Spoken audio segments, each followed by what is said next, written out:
about to share one of the messiest stories I've ever heard in such calm and collective way. But before we get into this story, this is the name of the content creator. If you want to follow her for more updates on this situation, you want to follow her here on her TikTok account. So go follow her there. All right, for the rest of y'all, let's get into this story time. This is crazy. Check this out.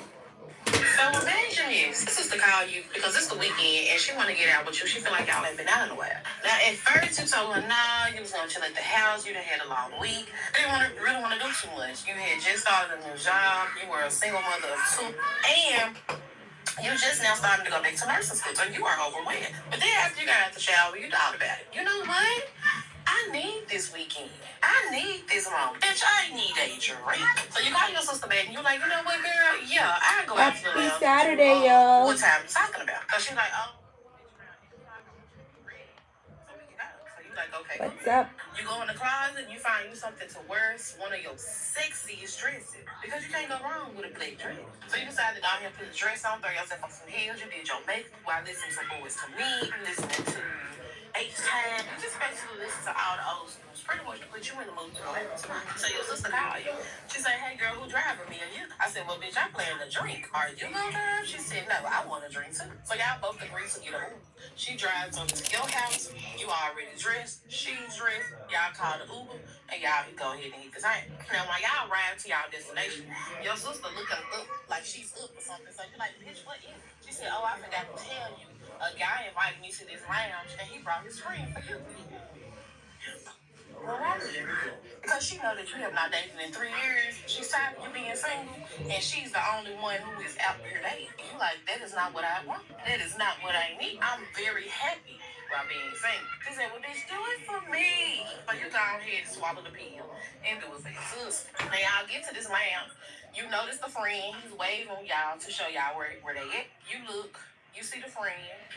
And he actually don't look half bad. So you're like, okay, this could go in. So they say y'all 2 seats at the bar. Y'all all sitting at the bar. And they ask y'all what y'all want to drink. You decide to get a dirty martini. Because that's what you in the mood for. And your sister just get a regular schmeglow margarita. So as y'all sitting there talking, having y'all drinks, you notice that the friend is giving you a little extra special attention. And you are really feeding it too. I mean, it has been a while, right? A mid-conversation, you and your sister, y'all give each other eye contact. And you know what that means? Bitch, let's go to the bathroom. So y'all excuse yourself about letting the guys know that y'all was trying to get ready to go to the restroom and that y'all will be there. So y'all go in the restroom and the first thing that y'all say is, bitch. Because both of the guys were very handsome. So both you and your sister, y'all going to the same style and you actually snuck some shots in because you know how hot this shit can be at the fucking bar. And so y'all take a shot. Now you and your sister, y'all talking about the 2 guys and she asking you, do you think that you will leave with him for tonight? You telling her, bitch, no, I don't know him like this. Say, girl, please. So she talking about how she like to do how trick she find it, and that she will not be coming home with me tonight. She will be getting the ride by him. Oh, shoot. Dirty slut, you. I love it. So y'all go back out there, y'all rejoin them at the bar. Now y'all already feeling the drinks, but then they ask you if you want another one. So how many drinks would it take you to leave with me? Comes on. And you and the friend, y'all lock eyes. So the guys get the bartender attention to get y'all some more drink. When you start noticing a little bit of commotion over there by the entryway, the bouncers were throwing somebody out. Now for a quick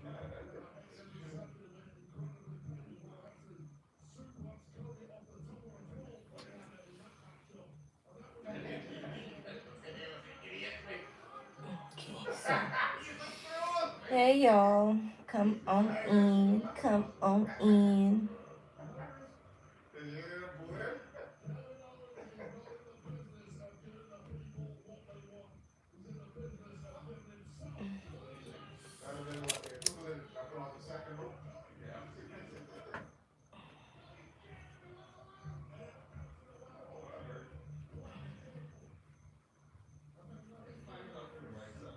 Okay, so I have to gather this.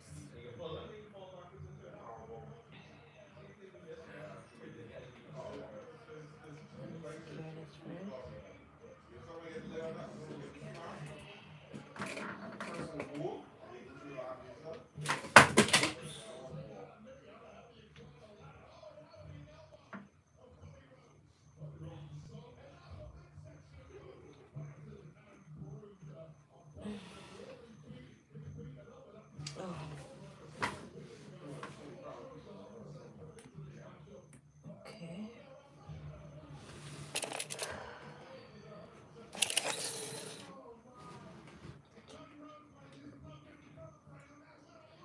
5 to 10 seconds, they definitely had your attention. But then you brought your attention back to your drink. So you started to drink your drink, doing your sister out, kicking your hard ass at the time. About 5 to 10 minutes in after drinking the drink, you start to feel a little woo. And you telling your sister, I don't feel right. I think I need to leave. So your sister like, oh girl, you might have had too many drinks. And she asked the bartender for a shot of pickle juice. You take the shot of pickle juice and you wobble over to go to the bathroom because you want to rinse your face with cold water. So your sister follow you into the bathroom asking you if everything is okay. You're like, no girl, we really need to leave because you wasn't feeling well. So y'all go back over to the bar. Your sister tell the two guys that y'all are about to go on. Now, one of the guys insisted on taking y'all back to the house so y'all wouldn't have to wait on the Uber. But they did ride together. So y'all get in the car, y'all give them the address of where y'all going, and you are pretty much out of it. Now, while you're driving, they let all the windows down, you feeling all of the breeze, but your eyes is not open. You're trying to open them, but you just cannot fight this feeling. Whatever you had, whatever you drank, is making you woozy, dizzy. You just cannot keep your eyes open. Now, you feel the wind blowing however you end up hearing your sister say, the turn was over there. Okay, let's go ahead and give us a ball too. Because y'all ready to drive or fly to Memphis and beat my motherfucking ass. Let me go ahead and give it to y'all early this morning before I go to the gym. So you still pretty much out of it. But you hear your sister say, well, they go our exit right there. So you know something is wrong. But you are so dazed and so out of it that you really cannot open up your eyes to see what the fuck is going on. In your mind, you're talking to yourself saying, get up, bitch, get up, bitch, get up, bitch. And you're trying to open up your eyes a little bit. All of a sudden, you hear your sister whisper in your ear. She said, I don't know if you can hear me, but I think something wrong. I don't know if you can hear me, but they missed our turn. She was like, sis, please wake up. Please wake up. And you start feeling sprinkles of water hit your face. But you're trying your best to wake up because you are the older sister and you feel like it's your obligation to protect your sister. Because what the fuck is going on? But your sister stick her finger down your throat to make you throw up in their back seat. And that's exactly what happened. She then give you so much water that you end up waking up just enough to see that they are driving in the wrong direction. So you look over to her, what's going on? You okay? She said, I think that they put something in our drink. The only thing is, you went and finished your drink. I didn't drink mine. Sister was not a big drinker. Are you conscious enough to say, where are we? Where are we going? What the fuck is y'all doing? What's going on? And you hear them talking amongst themselves, but they ignoring y'all in the back seat. So you look over to your sister and you was like, bitch, we gotta figure out a way to get back. Happy Saturday, you guys. We're making way with this dress Then she goes to say, the child for safety is like, tomorrow. but we cannot get out these doors. I say, well, there But is a will, there is a way. I feel like So you did not bring your pion with you. In that moment, you felt like that you had let your sister down. I feel like I'm gonna have to. So if they continue to drive, all the street lights started to disappear. Now y'all going down the dark road, and now in your mind, somehow. you are really trying to figure out a way to get y'all out of this situation because you look over to your sister with the little strength that you have left, and she is over there bawling the tears. So you have to pay her and tell her, bitch, we gotta get up out of here. We gonna get up out of here. Hope stay strong. So you being as dazed as you is, you still trying to stay. But whatever the fuck you drink got you feeling so fucking woozy. You decided just to close your eyes. You close your eyes, you feel your sister laying on your lap and she just rubbing your leg, telling you to wake up, sis, please wake up. But you feel it. So now all of a sudden the car stops. And when the car stops, your mind automatically go into survival mode. Because you like, bitch, we cannot get kidnapped. We got to get the fuck up out. Because you don't know what the fuck is on these niggas' mind. You know it ain't nothing right. Because they didn't take you home. You gotta think fast. So you wasn't able to bring your pum in the club, but you remember that you always keep your pocket knife underneath your boob. So you lean down and tell your sister, when they open the door, we gonna stab him and we gonna run. So you pull the pocket knife from up under your boob and you sit it beside you. But again, you still pretend to be passed out a little bit. So one of the dudes open up your door and the other dude open up your sister door. But the dude that open up your door, he attempt to get you out and you acting like as if your body is limp and you cannot move. So when he gets you out, you automatically stab his ass in the arm. He fall out, because he just got stabbed. And you run around to the other side to try to get the other dude. Now, he was not prepared for this because he did not have any weapon. So then you stab him in the neck and you told your sister to run, bitch. Run. So y'all both started running and y'all just do not look back at all. Now, while y'all running, y'all end up running down a rocky ass road. Y'all still don't know where the fuck y'all at. Y'all ain't got y'all cell phones because obviously they took them. Y'all ain't got your purse because you left them in the car. And the only thing that you got is your fucking feet and all you own. While you running, you wobbling and you stumbling on this motherfucking rocky road because this ain't no smooth road. And you end up tripping and falling. Now, you tell your sister because she do stop. No, don't stop. Bitch, keep running. She like, I'm not leaving you. Like, keep running. And her stubborn ass like, no, I'm not leaving you. He helps you get up, and y'all just start walking fast together. Now behind y'all, y'all start seeing lights, and they coming really, really fast. And it looks as if somebody's about to hit y'all. So y'all kind of move away, but y'all still moving because y'all don't know what the fuck is going on. Then all of a sudden, neck. Somebody done hit y'all with a fucking car. You and your sister end up waking up in an unfamiliar room, sitting on a dirty ass motherfucking mattress. Y'all hands tied behind y'all fucking back. So now both of y'all looking at each other like, what the fuck did we get into? Thing is, you and your sister, y'all was really close to each other. I was able to comfort each other and talk to each other. Then all of a sudden, the door opens to the room. It was the dude that stabbed in the arm. And the room that y'all was in, it had a window in it that honestly looked like an apartment that was probably connected to other places. So you proceed to ask him like, where are we? What the fuck? Why is you doing this? Why is you doing it? He just politely closed the door and ignored you. But now you and your sister just in the room looking at each other, trying to find a way out. Let's go ahead and get into part 3 on my walk home. So you and your sister, y'all still up in this room, sitting on a twin-size bed, and the motherfucker is pissed. The mattress is dirty as hell, and you like, oh my God, bitch, I just want to go home. Now, it is a window in the room. The window is not boarded up, and you can hear people talking outside. So you knew you wasn't in a rural area, and you had to be somewhere in the city. So you tell your sister, bitch, we finna get the fuck up out of here. And she like, we don't know how many people outside this door. The only person we saw was the dude who she was trying to hook me up with, a fucking psycho. So y'all sitting in the room and y'all do hear people talk. More than one person. So y'all count the voice. Y'all count at least 3 voices. One of them sound foreign and the other 2 sounded black. But then you hear people walking outside. So you and your motherfucking sister start screaming to the top of y'all lungs, help! Help! The fuck they thought. So that one of them immediately come in the room, mask up from the nose down, and proceed to try to put some tape on your motherfucking mouth. So what did y'all do? Start kicking because who? With effort and help, they were able to successfully get the tape on y'all mouth. And your sister is sitting there panicking, and you like, basically tell her, wet the tape up. So y'all wet the tape up and it slides off y'all mouth. Y'all decide to turn back to back and help each other get up out of the rope successfully. Now you thinking you don't know what time it is, but you know that you got Find My fucking iPhone. And you share your location with your sister. You share your location with your cousin. You share your location with your mom. And you also share your location with your little brother. Eventually, somebody's gonna come looking for you. Now, technically, you don't know where your phone is, but you hoping that he got it on you some way or another. Now, the door ends up coming open, and you and your sister put y'all back against the backboard or the headboard as if y'all still tied up. 2 of them came in the room, and they automatically noticed that y'all didn't have the duct tape on y'all. One of them blurts out and say, you killed my friend. You killed my friend. You stabbed my friend in the neck. The only thing that you could think to say was, I was trying to get away. Why the fuck is y'all doing this shit anyway? So they proceed to walk over there to try to put duct tape back on y'all mouth, but you and your sister, y'all already got y'all fucking hands free. So y'all decide to fight.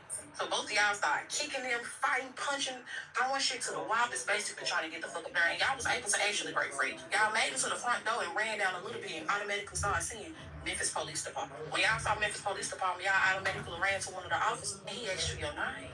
So you tell him both you and your sister's name, and he said, we've been looking for you. We knew that you was over here in this vicinity because somebody called and said that y'all didn't return home from a bar or wherever y'all went. And they tracked y'all location here. So you're like, oh my God, yes, that's us. So they proceed to walk y'all to the cop car, and it was a few of them, and they put y'all in the back seat. One of them get in the driver's seat and start asking y'all questions about the night and what happened. So y'all start explaining, telling them what happened. Now, while y'all are in the car with one of them, it's a few other officers that end up rushing to the apartment to try to see what was going on. You start seeing the guys run out of the apartment in different directions, and they put the police on the foot chase. But that ain't none of your business. Why? Because, bitch, you're free. So y'all proceed to drive out of the apartments because now they're finna take y'all to the police station. And you see that they were hiding you, or you were in the Stonebrook Apartments. A few months later, you end up seeing that the Stonebrook Apartments actually trafficking children.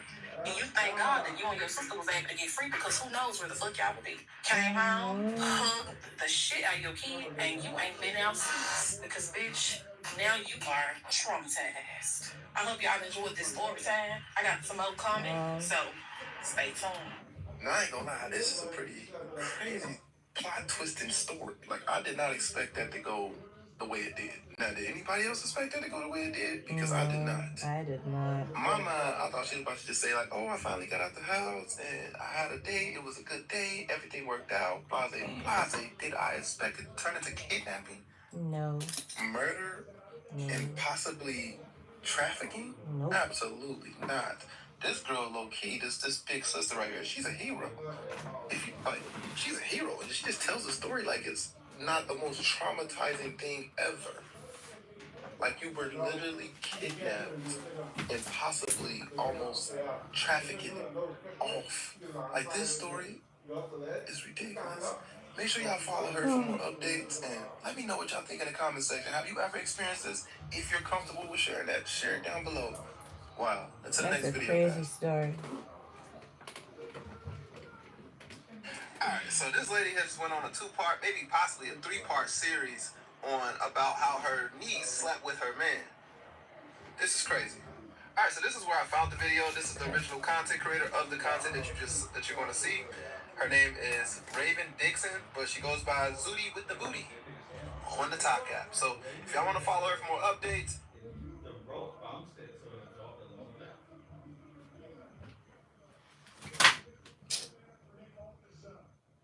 if you're a woman and you live alone, make sure you watch this video to the end. She goes by Ray on the Talk app, and this story she's about to tell you is going to have you on the edge of your seat. So make sure that you watch this because, man, I believe that every woman should be aware of these type of things, especially when you live alone. Check it out. Not me waiting for the police to get here. This is insane. So if you're a woman that lives alone, don't be too nice to no man that lives in the same building as you. Don't exchange phone numbers, or just be careful of who you do that with because people are crazy. A year ago, I was playing pool in our community center, and I was in there by myself doing me. And one of my neighbors, who I guess had noticed me at some point, but I didn't. You know how people be noticing you, but you don't notice that they notice you? Anyway, I was in there playing pool, and he invited himself into the play pool with me, and was like, I never even got his name. This is the crazy part.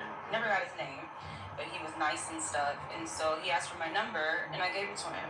I don't not give men my phone number anymore when they ask for it. I give it because I've had instances where men have thrown water at me, spit at me. I've had weird things happen. So anyway, gave my phone number, and that was like a year ago, maybe a year and a half ago. And over the course of a year and a half, he would text me, come knock on my door, and I would just ignore it.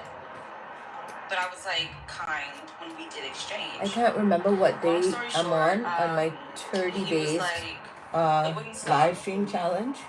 And so I just politely, I believe it's day 4. This past December, actually, after my mom died, I just was like, I'm not in this headspace to be trying to be anything with anybody. Like, I need my space. In so many words. I am nice conflicted if I should cut this. No, we never been intimate. No, never just was in the pool. I might have to cut that one day and exchanged. And over the course of that year and a half, there was a time where I was working at 7 a.m. and I would leave my house at 6, and it was dark and cold, winter, and he'd be outside walking his dog in the dark at 6 a.m. in the cold every morning.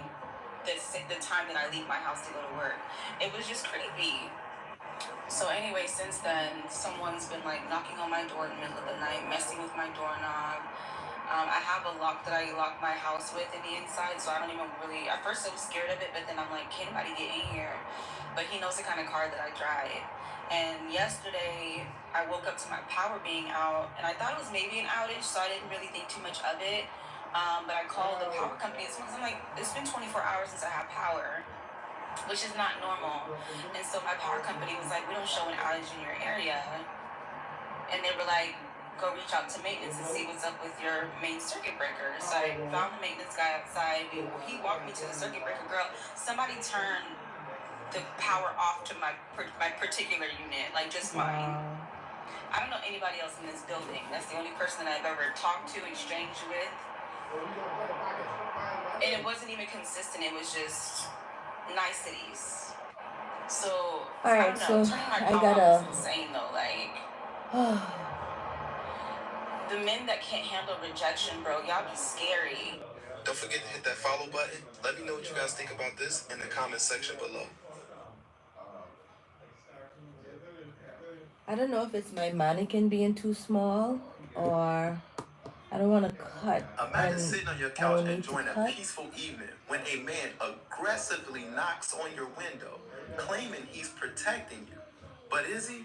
Let's dive into this unsettling story because you will not believe the twists and turns. Okay, disregard how I look. I just need to tell this story because I feel like I'm losing my mind.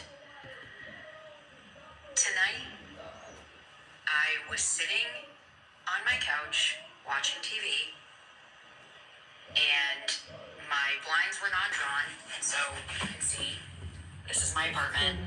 That is where I was sitting, where those brown pillows are, and eating a piece of pizza at 5:15, and I get a aggressive knock on the window, and it was already dark at that point. So in the moment, I jumped like out of my skin, and the dog started barking. He woke up and was freaked out.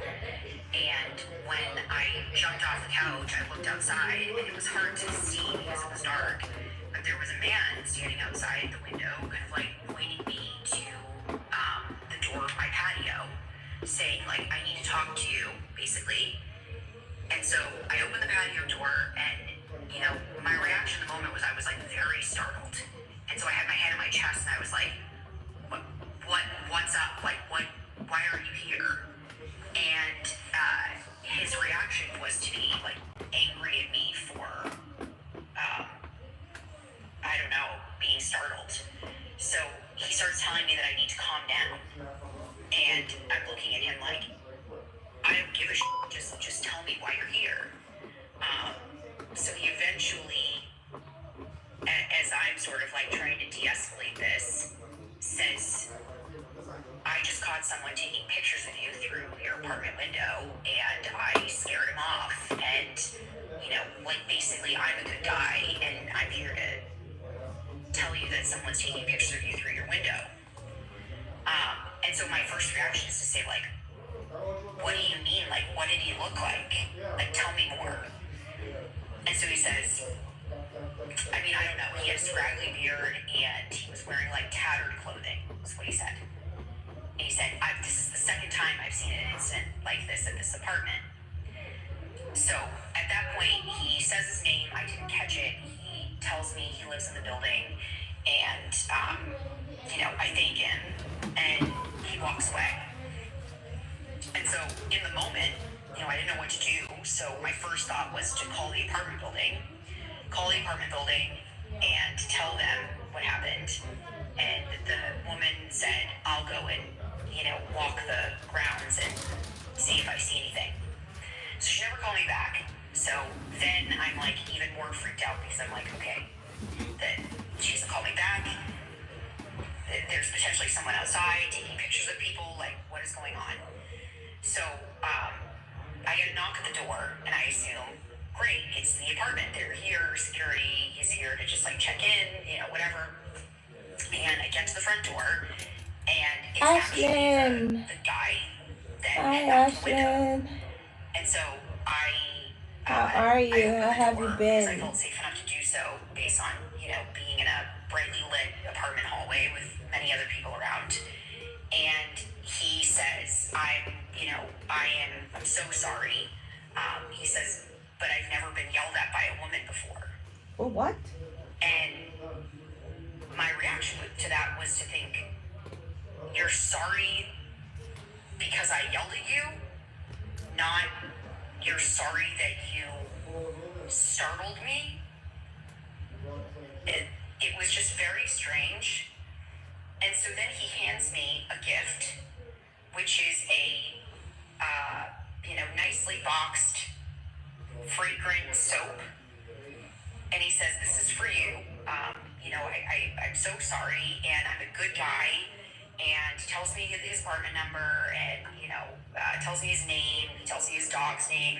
And he says he's leaving for London tomorrow, but if I need anyone to... I'm good.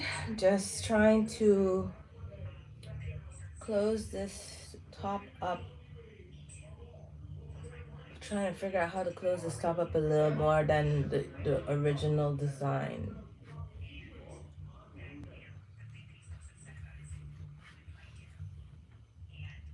Hates the idea of ruining someone's dinner.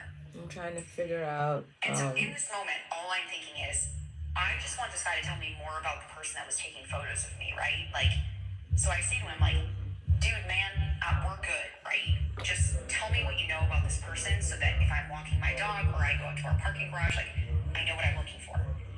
And he just goes back to, like, you know, he's a good guy, and I'm so sorry, but I just needed you to know that this was going on, and you need to be safe, and whatever. And it was just very weird all around. So at this point, I thank him. He leaves again. Okay, I'm not gonna hurt my head much. Let me just thank you, girl. Thank you.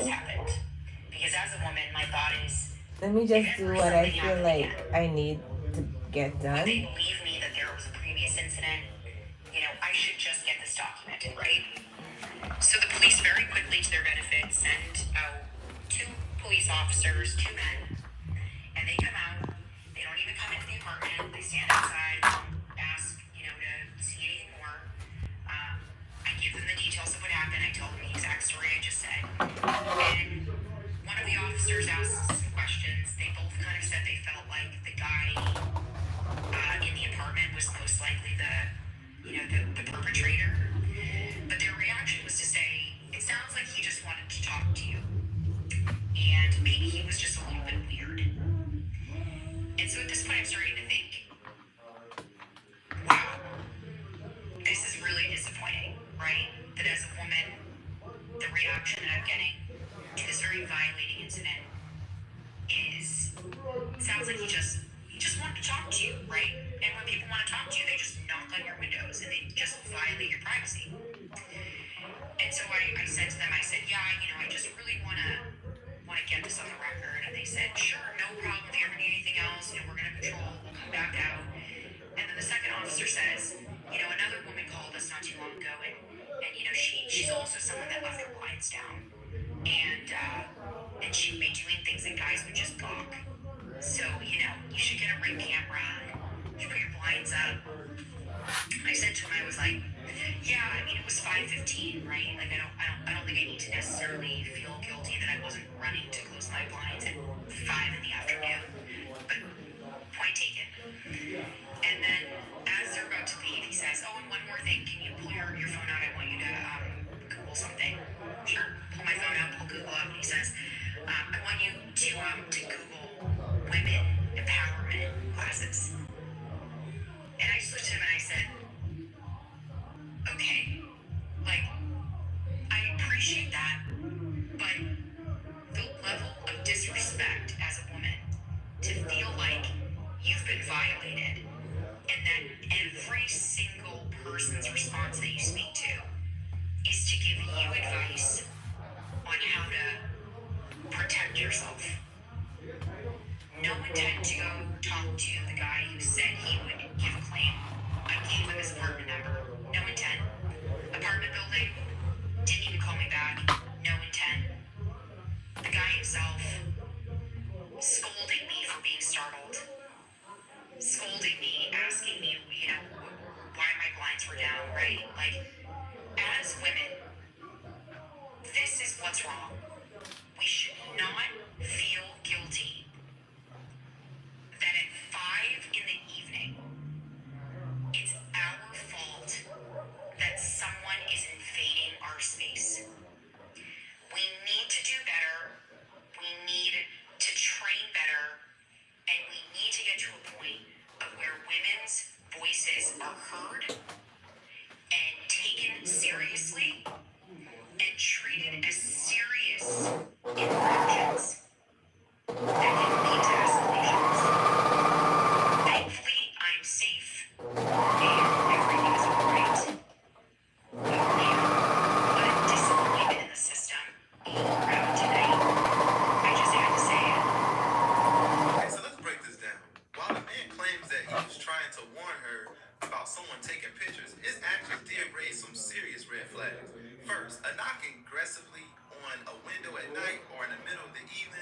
That's not how you approach someone to warn them, especially if you're trying to help. Then he comes back later apologizing about how she reacted, not how he startled her, and even giving her gifts. Now, to me, that feels more like guilt manipulation than genuine concern. And what makes it even more unsettling is how the authorities handle it. Instead of investigating further, they shift the blame onto her, saying that she could have kept her blinds closed. That's not accountability or protection, that's victim blaming. Yeah. Listen, at the end of the day, we're left wondering, was this man really trying to protect her, or was it all a part of some weird agenda? I think there's more to this story than we'll ever know, but it's a reminder to trust your instincts, stay cautious, and document everything when something feels off. But what do you think?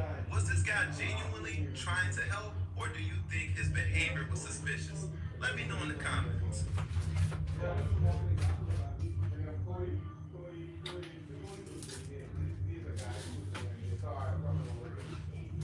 What if the strange noises, missing packages, and eerie encounters in your building weren't just a coincidence? This resident story of a squatter living secretly in their basement will have you locking your doors and maybe even skipping a late night laundry run. Check out this messy yet spooky story. Check this out. Okay, I always thought that, someone squatted inside of your house and you not knowing was like a very small percentage and like probably just an urban legend. But no, I've since learned that's not the case. Also, ignore my eye. My dog, who you can hear drinking, has given me an eye infection from standing on my pillow to look out the window. You don't let them do that. Okay, so this is two stories in one here.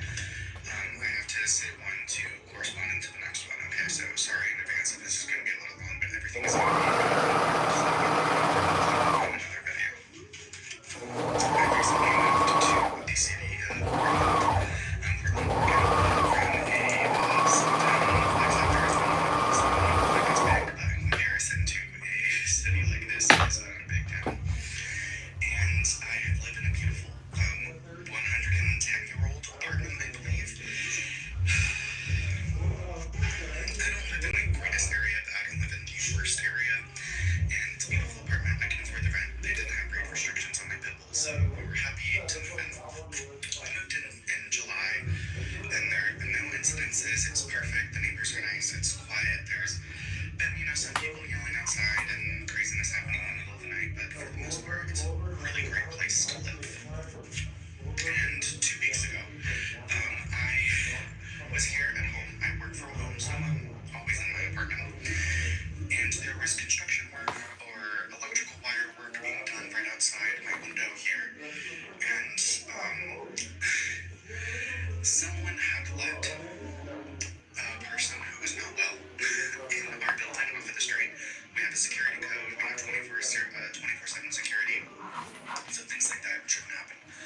But it happened. I was making bread, which is a new hobby of mine, in my kitchen. And from my kitchen, there's a window that connects adjacently to the hallway so they can hear and look in the hallway. And I heard someone like screaming or wailing or crying, and it sounded like scary. Like something was really wrong, like someone just found out a relative died.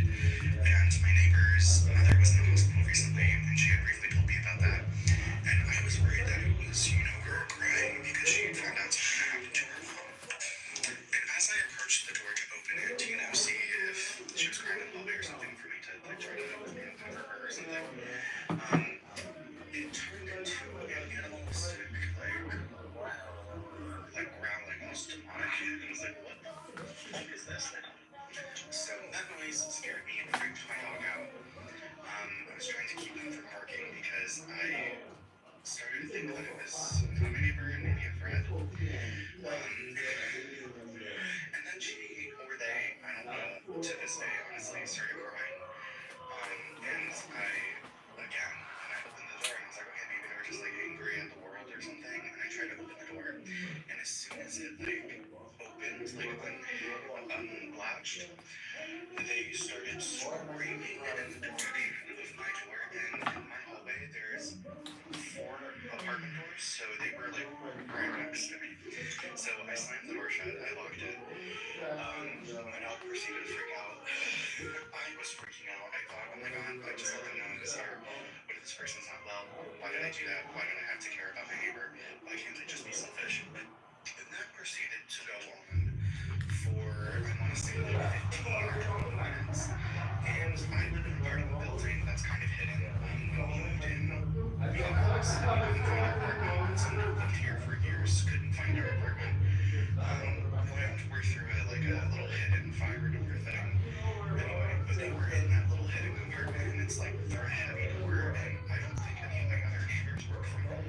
So it was just me and this person in a over 100-year-old door keeping us apart. So I was petrified. Anyway, someone called their security, their police, someone with a walkie-talkie came and escorted them out of the building. And 2 days later, I got a text from our apartment management company saying that they changed our door code due to a recent security issue. In my mind, I assumed that it was this person that got off the building. I was wrong. My first clue that something was wrong is that my neighbors in the building were posting notes to our front door, not my personal door, but the door to get in and out of the building, saying that, their packages are missing or someone's clothing was missing from the laundry room, and they wanted to know, like, can I please have this back? Or, like, why are you stealing my packages? And then there was more and more notes about things being missing from the building. And I thought that was really weird, just maybe one of our neighbors is untrustworthy, but we hadn't had a problem until this point. So, I live on a higher floor, and I have to go down multiple flights of stairs to take my dog out in the morning. And our first floor is not level with the street, so there's a secondary set of steps that leads into the basement and then into a private courtyard. I take my dog to go potty at like 6 a.m., 6:30 in the morning because he needs to go. A few days ago, I took him out and I heard shuffling on that last set of stairs to go down, and it's really weird because it was really early in the morning and no one is usually in that part of the building. And as we turned the corner, my dog started huffing at something. He saw someone or something. And then the door to the basement slammed shut, like, so aggressively. It was scary. And it was really early, so I was like, great, people are going to think I did that. I'm an asshole. Anyway, but it is an outdoor door, so it does shut. Whatever, so we took him out, and the door to the courtyard is glass. So he was in the courtyard, and I was looking in, and I saw a very peculiar looking man coming out of the basement, and he was staring at me like he had just been caught. And I was like, what are you doing? And I had my dog, and he's a pit bull, so I felt okay. He saw him, so he left me alone, and he left. I don't know where he went, to be honest. I thought that was a weird interaction. I thought maybe I was just socially awkward. Whatever, I put it in the back of my mind, and I go about my business. Cut to the little new message board that is on our front door. One of my neighbors had written a note that they had seen a strange man in the basement of our building, and he was attempting to steal someone's bike until they approached him and asked him what he was doing, and then he, ran away, and we don't know where he went. They called the security company. Apparently, the security company, between like this week and 2 weeks ago, no longer has a contract with us, and now we don't have security. Anyway, so that's a different issue to deal with. But it turns out we've now learned that this man is living in our basement, and he's stealing our packages. He's stealing clothing. He's trying to steal bikes, and he's just shifting about, squatting in our building. And apparently no one's really doing anything about it, and the property management company, to my knowledge, from one of my neighbors, is informed of the situation. And I haven't even gotten a text or anything. The door code changing because of the security situation was because of that man, not because of the situation that I thought that was happening with a person crying and screaming in the hallway. So, that was my communication, but it was just listed as an incident occurred. I really feel like if someone's squatting in your residence building, that you we should like let them know that this is happening.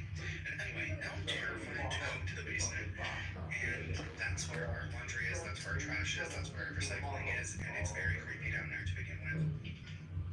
It's dark. There's like long hallways and weird like cutouts where people can hide. And that's all I think about. Anyway, that's my story. Someone can definitely be squatting in your home. Just let you know. This story is a chilling reminder to stay vigilant, even in the comforts of your own home. From strange noises to stolen packages, the warning signs were there, but no one expected a squatter to be living right under their noses. It's a tough situation to handle, especially when the property manager isn't taking it seriously at all.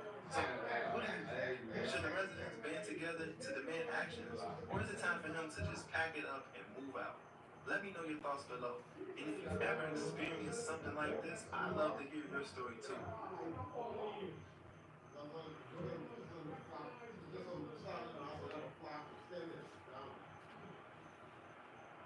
Hello, TikTok world.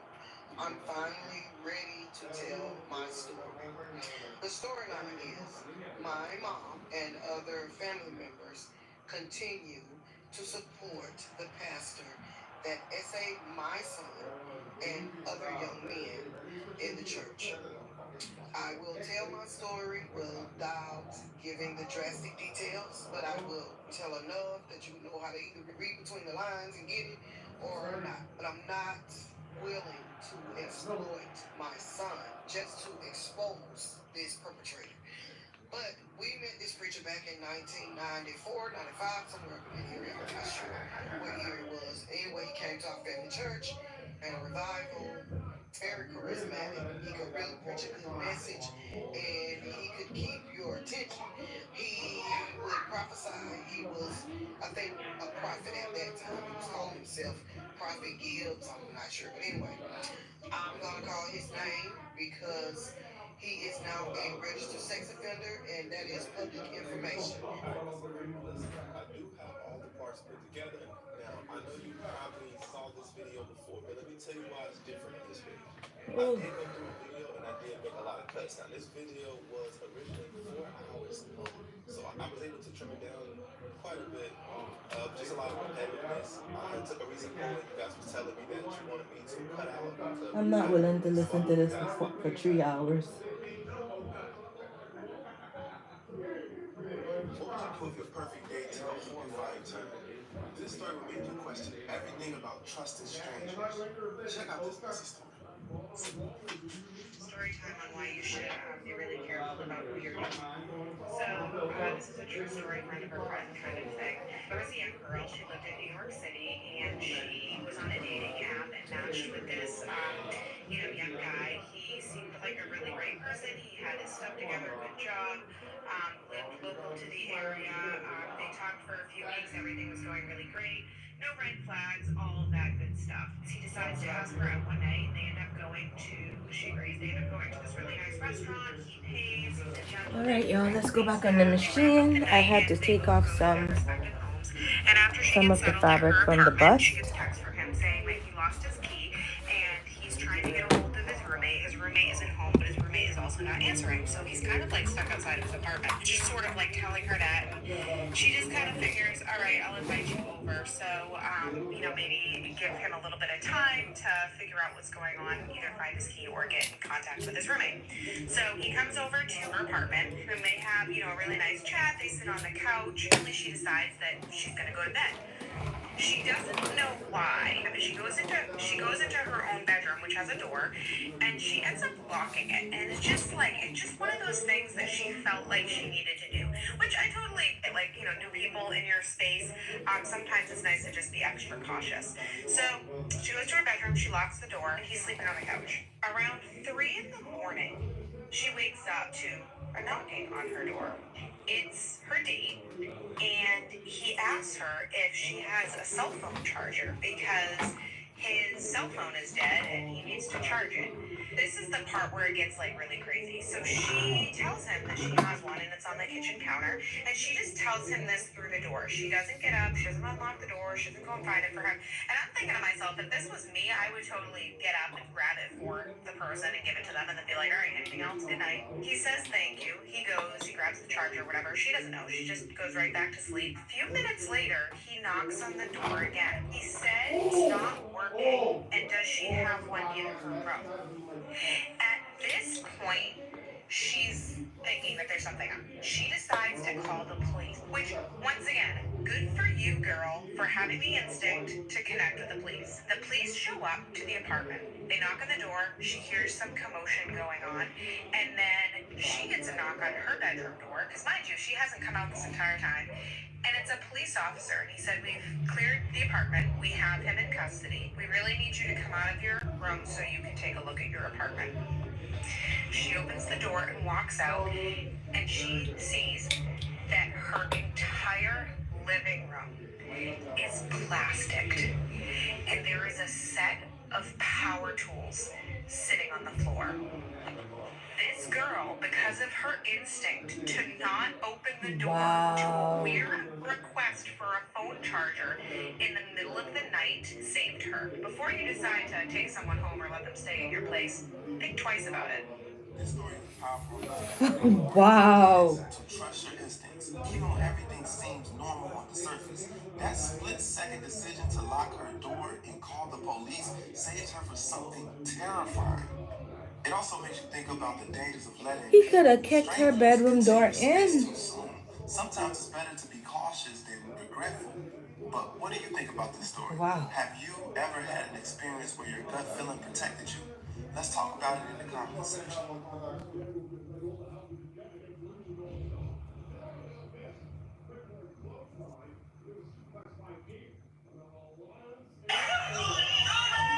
Please don't.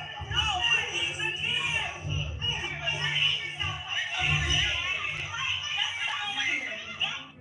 Y'all thinking anything like me? You're wondering what in the hell is that? Why is there a grown man squaring up about 4 or 5 children outside of his door?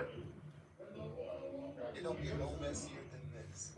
I found this story on TikTok. Her name is Petty Often 31. So if y'all want to follow for more updates, as you can see, with updates in this day. So go check her out. Now for the rest of y'all with me. So make sure you watch this full video because in the next clip, she's going to be breaking down what happened in this situation, detail by detail. So make sure you watch the whole thing. We're going to unravel it at the end. Let's get into it.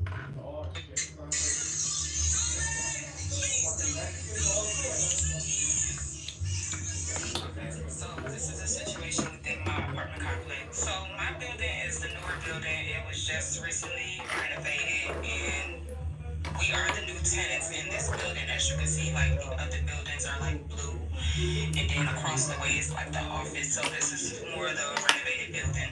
So we're new tenants. We're new to this complex. You know, this area. Well, I don't know where everybody else is. Like, I ain't really from Toledo, but I'm new to the complex. So I have noticed over time the neighbor that's above me, but on the side, not them directly above me, but the ones on the side is the people that have the issues. I've noticed over time, I've been here for 4 months, and I noticed over time that they have a 5-year-old, and he is reckless. One day, me and my kids, we were bringing in groceries and things like that, and he was just like antagonizing my kids. And like when I would come back to the door to walk my groceries into my apartment, he would run back into his house. Like he literally see kids and he seek after them. Like Bully. he wants to see what's up with them. I've noticed that over time as well. Like I'll be outside with my child, one of my kids, and he wouldn't see me, but he would see my kid, and he would come out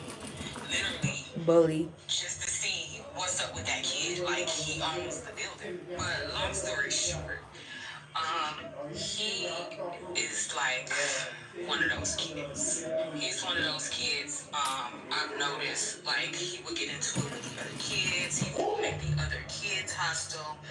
And my kids are like, I'm not gonna lie, I'm not gonna hold you. My kids are sheltered, like they're put up. My kids They're not like feisty like kids. When they see other kids, they're friendly. Like they're super friendly. They want to know, like my kids, they seek after other kids in a good, friendly way. They don't seek after other kids to terrorize them.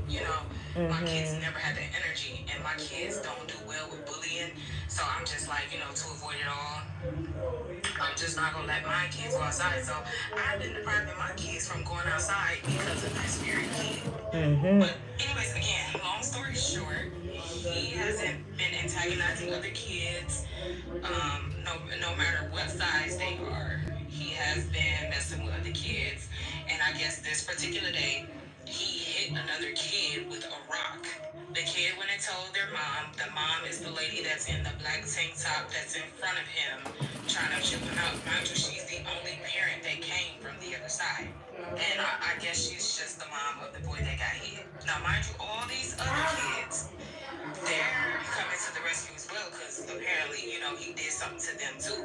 Like, they all been trying to get this little boy and beat this little boy up. Like, really, I guess, want to really, like, lay hands and feet on this little boy. All of them.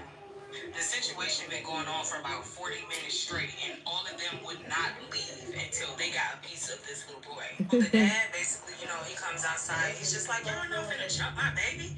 Like, I don't care what's going on. I don't care what he did at this point. Y'all not finna jump him. So the older kids that were right there, he was squaring up with them at that time. Those are the kids that wanted to try to fight him. They like, well, since we can't get your son, since we can't smack the little boy up, we want you. He like, well, let's do it.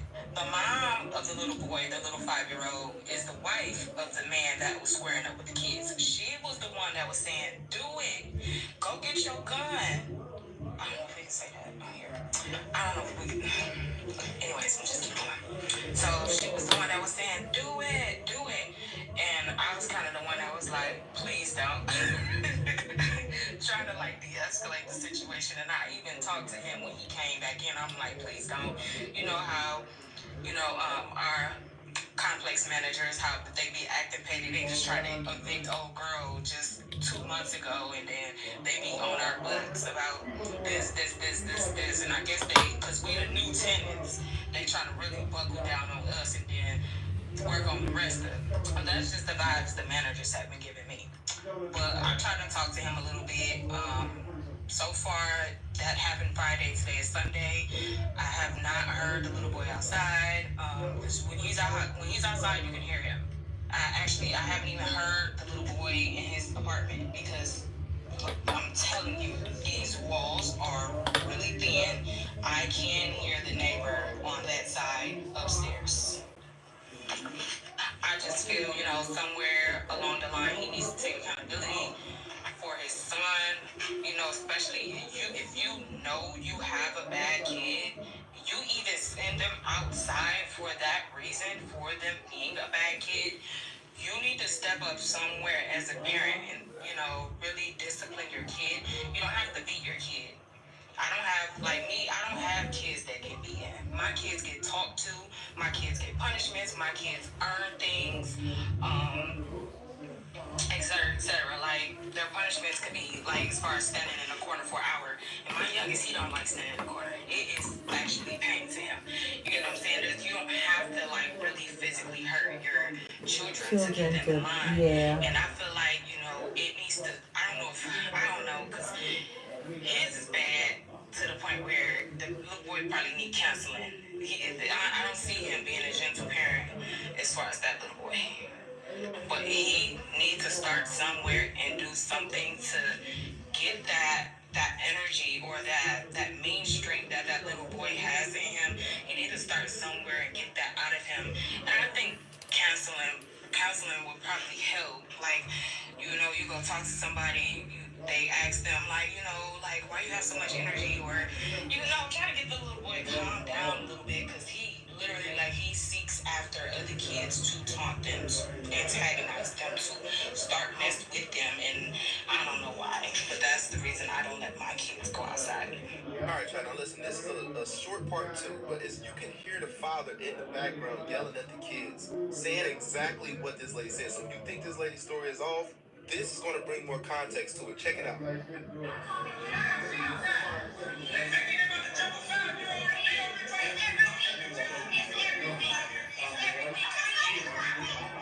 why my kids don't come outside.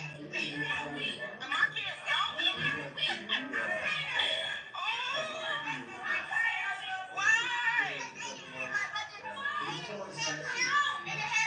Now, I don't know if y'all caught what that little girl said at the end of the video, but she said that the reason why all this has started right now is because the little boy threw a rock at one of the kids outside, which caused the chaos.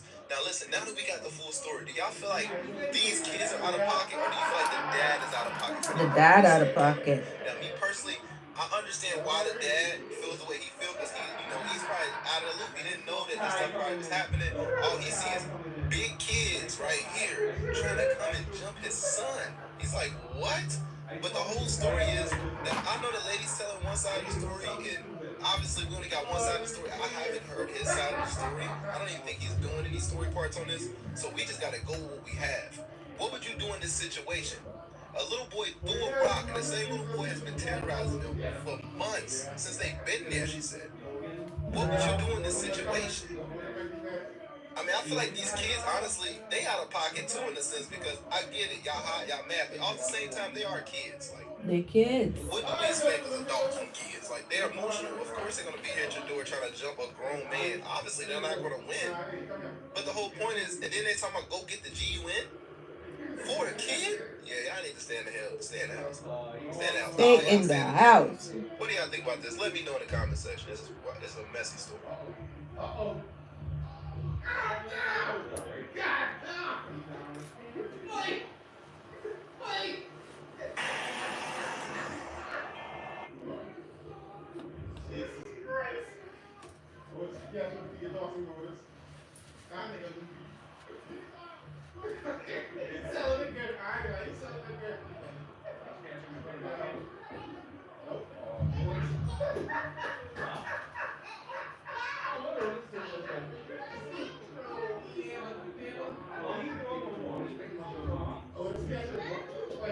Hi.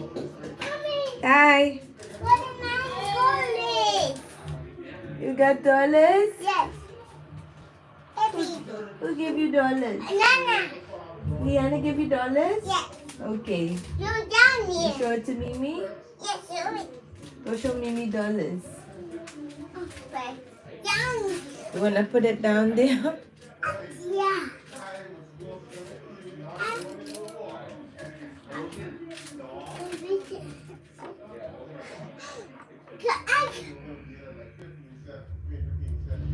Mommy, I did hide. What? You hide. You wanna hide it? You hide. Put it under your Jackson Storm pillow. It doesn't round pillow. Yeah, put it under your Jackson Storm pillow. Oh Jesus, don't break it.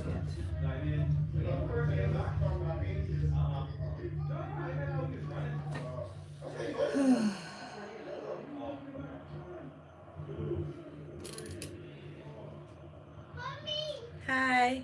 Mommy, Hi. I can't see.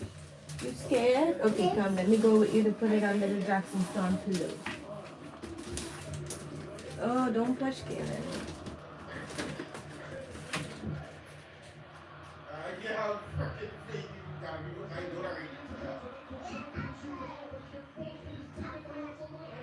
Put it under the Jackson Storm pillow. Come.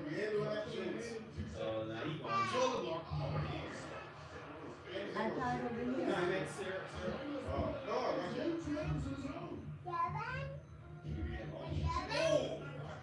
Yeah, put it under the pillow.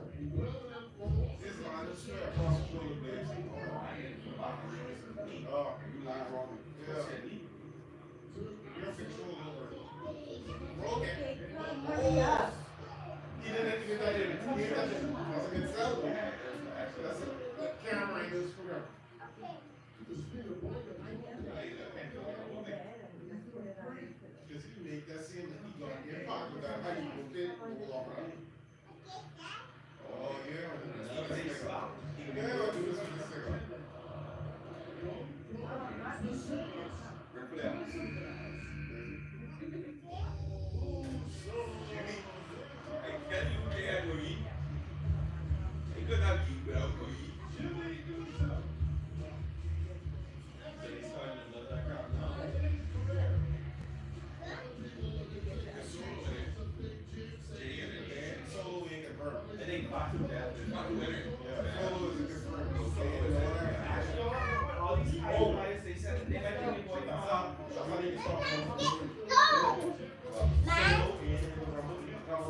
Yay, 60 minutes. That is my goal, y'all. Coming online for an hour for 30 days.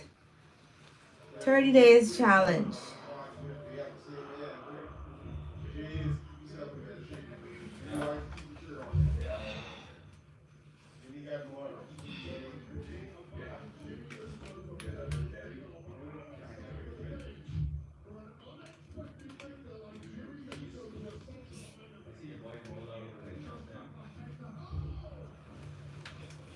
Okay, much better. Much better. Yeah.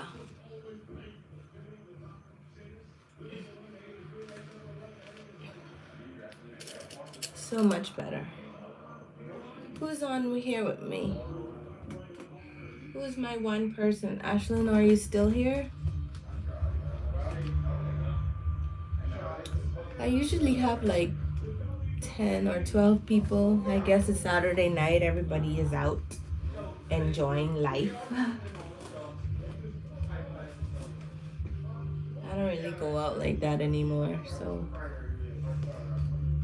I don't know. I just enjoy being home.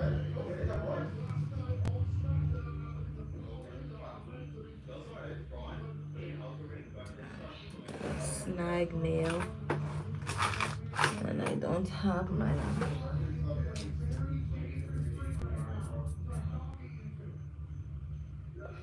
Alright, y'all. I'm gonna head offline. Thank you so much for giving me your time. And I will see you guys tomorrow. Bye.